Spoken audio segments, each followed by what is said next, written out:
March 3ರಂದು ಈ ವರ್ಷದ ಮೊದಲ ಚಂದ್ರಗ್ರಹಣ ಸಂಭವಿಸಲಿದೆ. ಮಂಗಳವಾರ ಹುಣ್ಣಿಮೆಯ ದಿನವೇ ಗ್ರಹಣ ಸಂಭವಿಸಲಿದ್ದು ಬೆಳ್ಳನೆಯ ಚಂದ್ರನು ರಕ್ತಗೆಂಪು ಬಣ್ಣದಲ್ಲಿ ಕಾಣಿಸಲಿದ್ದಾನೆ. ಚಂದ್ರಗ್ರಹಣ ಮಧ್ಯಾಹ್ನ 3:23 ಆರಂಭ ಆಗಿ ಸಂಜೆ 6:47 ಇರಲಿದೆ.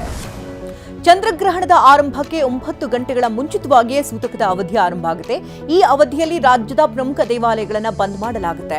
ಶ್ರೀರಂಗಪಟ್ಟಣದ ನಿಮಿಷಾಂಬ ದೇವಸ್ಥಾನ, ರಂಗನಾಥ ಸ್ವಾಮಿ ದೇಗುಲ ಬೆಳಗ್ಗೆ 11 ಗಂಟೆಯಿಂದ ರಾತ್ರಿ 7:30 ಕ್ಲೋಸ್ ಆಗಲಿದೆ.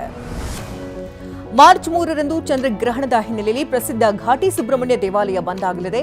ದೊಡ್ಡಬಳ್ಳಾಪುರದ ಘಾಟಿ ದೇಗುಲದಲ್ಲಿ ಬೆಳಗ್ಗೆ 7:30 ಅಭಿಷೇಕ, 8:30 ಮಂಗಳಾರತಿ ನಡೆಯಲಿದೆ. ಬಳಿಕ 10 ಗಂಟೆಗೆ ದೇವಾಲಯ ಬಂದ್ ಆಗಲಿದೆ. ಚಂದ್ರಗ್ರಹಣದ ಹಿನ್ನೆಲೆಯಲ್ಲಿ ಧರ್ಮಸ್ಥಳದಲ್ಲಿ ದೇವರ ದರ್ಶನದ ಸಮಯ ಬದಲಾಗಲಿದೆ. ಮಾರ್ಚ್ 3ರಂದು ಮಧ್ಯಾಹ್ನ 1:30 ಮಾತ್ರ ಮಂಜುನಾಥನ ದರ್ಶನಕ್ಕೆ ಅವಕಾಶವಿದ್ದು ಬಳಿಕ ದೇಗುಲ ಕ್ಲೋಸ್ ಆಗಲಿದ್ದು ರಾತ್ರಿ 7:30 ಮತ್ತೆ ಓಪನ್ ಆಗಲಿದೆ. ಉಡುಪಿ ಕಂಬಳ ವಿಚಾರವಾಗಿ ರಾಜಕೀಯ ಜಟಾಪಟಿ ತಾರಕಕ್ಕೇರಿದ್ದು ಕಾಂಗ್ರೆಸ್ ಬಿಜೆಪಿ ನಡುವೆ ಕಿತ್ತಾಟ ಹಿನ್ನೆಲೆಯಲ್ಲಿ ಮಣಿಪಾಲ ಸಮೀಪದ 80 ಬಡಗುಬೆಟ್ಟು ಗ್ರಾಮ ವ್ಯಾಪ್ತಿಯಲ್ಲಿ ಇಂದು ನಿಷೇಧಾಜ್ಞೆ ಜಾರಿಗೊಳಿಸಲಾಗಿದೆ. ತಮಿಳುನಾಡಿನಲ್ಲಿ ಕಾರ್ಮಿಕ ಇಲಾಖೆ ಸಹಾಯಕ ನಿರೀಕ್ಷಕನನ್ನ ಕಾರು ಹರಿಸಿ ಬರ್ಬರವಾಗಿ ಹತ್ಯೆಗೈಲಾಗಿದೆ. ಕಾರ್ಮಿಕ ಇಲಾಖೆ ಸಹಾಯಕ ಶಿವಮೂರ್ತಿ ಅವರನ್ನ ಹೊಸೂರಿನ ಅಣ್ಣೈ ಅರವಿಂದ್ ನಗರದಲ್ಲಿ ಕೊಲೆ ಮಾಡಲಾಗಿದೆ. ಬೆಂಗಳೂರಿನ ಹಡ್ಸನ್ ಸರ್ಕಲ್ನಲ್ಲಿ ಲಾರಿ ಕಾರು ನಡುವೆ ಅಪಘಾತ ಆಗಿದ್ದು ವೇಗವಾಗಿ ಬಂದಂತ ಲಾರಿ ಕಾರಿಗೆ ಡಿಕ್ಕಿ ಹೊಡೆದಿದೆ. ಇದರಿಂದಾಗಿ ಕಾರಿನ ಬಾಗಿಲು ಜಖಮಾಗಿದೆ. ಅದೃಷ್ಟವಶಾತ್ ಕಾರಿನ ಚಾಲಕ ಅಪಾಯದಿಂದ ಪಾರಾಗಿದ್ದಾರೆ. ಫೈನಾನ್ಸ್ ಸಿಬ್ಬಂದಿ ಮನೆ ಸೀಸ್ ಮಾಡಿದ್ದು 3 ತಿಂಗಳ ಹಸುಗೂಸು ಸಮೇತ ಕುಟುಂಬ ಬೀದಿಗೆ ಬಿದ್ದಿದೆ.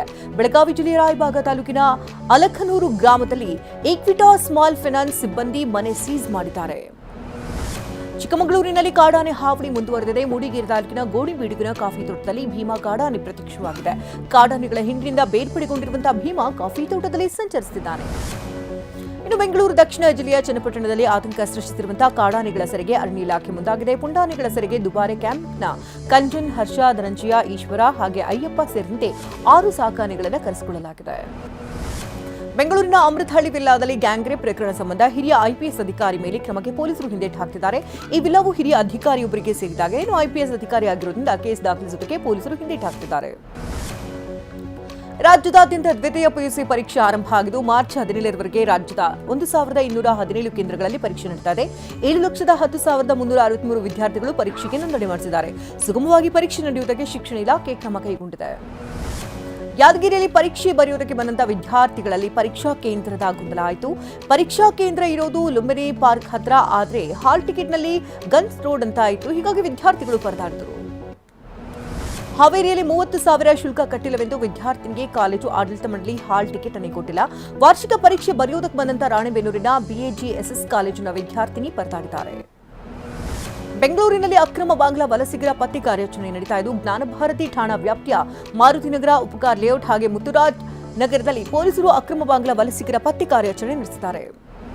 ರಾಯಚೂರಿನಲ್ಲಿ ಫ್ರಿಡ್ಜ್ ಸ್ಫೋಟಗೊಂಡು ಹೊತ್ತಿಕೊಂಡು ಇಡೀ ಮನೆ ಹೊತ್ತಿರುತ್ತಿದೆ. ಇನ್ನು ಸಿಂಧನೂರು ತಾಲೂಕಿನ ಸಾಲುಗುಂದ ಗ್ರಾಮದ ರಾಜನಾಯ್ಕನ್ನೂರ ಮನೆಯಲ್ಲಿ ಫ್ರಿಡ್ಜ್ ಸ್ಫೋಟಗೊಂಡಿದೆ. 3 ಸಿರುಗುಪ್ಪೆಯ ತೆರಳಿದಿಂದಾಗಿ ಅನಾಹುತ ತಪ್ಪಿದೆ.